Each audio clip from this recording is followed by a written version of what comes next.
Following the ratification of the Constitution, George Washington was elected the first President of the United States because he was the most influential and popular figure of the time. There was no clear understanding of how the office of the President would operate. The Constitution created the office, but there were no guidelines for how the executive branch of the government would operate. Washington was challenged to chart the course for himself and future presidents. He often remarked, "I walk on untrodden ground."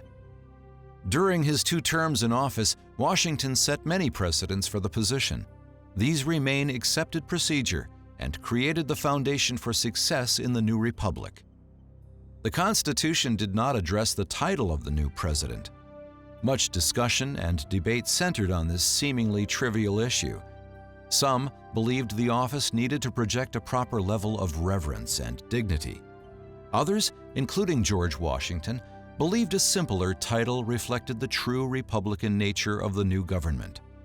There was great care taken to distinguish the office of the president from resembling anything similar to a monarchy. George Washington emphasized this standard when the precedent was set during his term of office for addressing the chief executive as simply Mr. President. Another precedent he set for the office included establishing a cabinet to better craft critical decisions in the best interest of the country. The cabinet is a precedent that has been maintained even through modern presidencies. Today, the president's cabinet is traditionally made up of the vice president and the heads of the 15 different executive departments. During George Washington's presidency, the cabinet was made up of 4 individuals. Leading thinkers took key roles in his decision-making process. Washington chose Thomas Jefferson to be his Secretary of State and Alexander Hamilton to be the Secretary of the Treasury. Washington's cabinet members did not always agree on the advice being given to the president. There were a few other important precedents George Washington felt very strongly about that did not survive beyond his administration. Washington was very concerned about emerging political factions in the United States during the early years of the Republic. Political parties had their origin in the differences of opinion between Thomas Jefferson and Alexander Hamilton. Both felt very differently about the organization of the new nation and how the nation should be run, including the constitutionality of a national bank. Washington also strongly opposed tying the United States to other countries through formal alliances. Both of these issues were addressed by Washington in his famous farewell address to the nation as he was leaving office. An important precedent George Washington set at the end of his 2nd term as President of the United States was not to seek a 3rd term. There is no provision in the original Constitution limiting a president to 2 terms in office. It was not until the 22nd Amendment to the Constitution was ratified in 1951 that the office of president became strictly limited to 2 terms.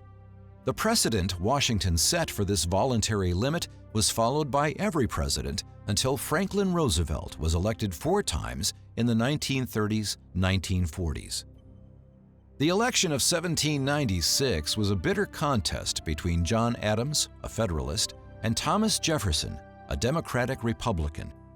Adams won the presidency, and Jefferson served as his vice president. Like Washington, John Adams set precedents that influenced future presidents as well as the course of American history. However, his administration was plagued by conflicts with France and Great Britain that crippled the nation's economy. The financial difficulties and international conflict led Democratic Republicans, including Vice President Thomas Jefferson, to criticize John Adams vehemently. To subdue the Democratic-Republican opposition, the Federalist-controlled Congress and Adams passed the Alien and Sedition Acts. These laws increased citizenship requirements so that Jefferson and the Democratic Republicans would not receive new votes from the immigrant community. The citizenship requirement for the naturalization process was extended from 5 to 14 years. The law also attempted to stop any criticism of the Federalists by limiting free speech and press rights. The alien provision of the policy gave the executive branch the power to deport any immigrant aliens deemed as dangerous. The sedition policy made it a crime for United States citizens to conspire against legal measures passed by the government, to interfere with the business of government officials, or to promote insurrection. Of greater impact was the provision in the law that made it a crime to write, publish, or speak anything of a false, scandalous, and malicious nature about the government or elected officials. Democratic Republicans, with their propaganda-filled newspapers and pamphlets, were the target of these laws. The acts were denounced and ultimately helped lead the Democratic Republicans to victory in the election of 1800, when Thomas Jefferson defeated Adams. Adams served only one term. Thomas Jefferson became the third President of the United States. Jefferson was the first president to take the oath of office in the new national capital in Washington, D.C. A famous line from Jefferson's first inaugural speech is, "We are all Republicans, we are all Federalists," an attempt to ease the divisions between these political factions. Jefferson served 2 terms as President of the United States, during which he dealt with many domestic and foreign policy issues. One challenge Jefferson faced was how to interpret the Constitution. Democratic Republicans like Thomas Jefferson believed in strict construction of the Constitution. Supporters of strict construction thought that the Constitution must be interpreted by the literal content of the document. This narrow interpretation of the Constitution restricts the power of the federal government and preserves more power for the states. In contrast, Federalists supported loose construction of the Constitution. This approach to constitutional interpretation claims that there are implied powers granted to the federal government in the Constitution.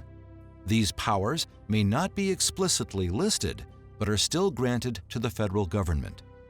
Even though he claimed to be a strict constructionist, Jefferson expanded presidential power with the purchase of the Louisiana Territory from France. While the Constitution does not grant the president the power to purchase land from another country, with the Louisiana Purchase, Jefferson acquired lands critical for future expansion and secured the port at New Orleans to export American goods abroad. Though Jefferson campaigned against strong central government, this action set a precedent for an expansion of power for the presidency. Jefferson was also faced with mounting international pressure as France and Great Britain were once again at war. American ships and sailors were being harassed by both warring nations as the U.S. sought to boost trade with Europe. The issue of the impressment of U.S. merchant sailors weighed heavily on Jefferson, who wanted to avoid war. His implementation of an embargo was an attempt to put economic pressure on the British in order to force them to not interfere with American ships or sailors. James Madison was elected the 4th President of the United States. Once elected, foreign policy and the mounting tension with Great Britain were critical issues that required his attention. The challenge he faced was how to avoid another costly war with Great Britain, but still increase the United States' economic growth through international trade. Unlike earlier presidents who were able to steer a middle course and avoid a war with the British and French, the British hostilities to American trade led President Madison to ask for a declaration of war from Congress. Madison cited 4 reasons for the declaration of war against Great Britain that began the War of 1812. The British were restricting trade with France, impressing American sailors into the British Navy, occupying fortifications in U.S. territory along the Great Lakes, and providing aid to American Indians who resisted westward expansion. Due to Great Britain's need to focus on the war with France, they agreed to the terms of the Treaty of Ghent ending the War of 1812, which recognized the United States as a sovereign nation. By the election of James Monroe in 1816, the nation was prospering economically, ushering in the era of good feelings. During Monroe's presidency, the United States foreign policy was clearly defined and remained the guide for future presidents over the course of many decades. With European wars ending, Spain lost its colonies in South America. Other European powers looked to capture colonies in the Western Hemisphere. In 1823, Monroe warned the nations of Europe not to meddle in the politics of North and South America. announcing that the United States would prevent European nations from interfering with independent American countries. This became known as the Monroe Doctrine. Further, Monroe said the United States would remain neutral in wars between European nations and would not interfere in their American colonies. In summary, the Monroe Doctrine defined a key aspect of United States foreign policy.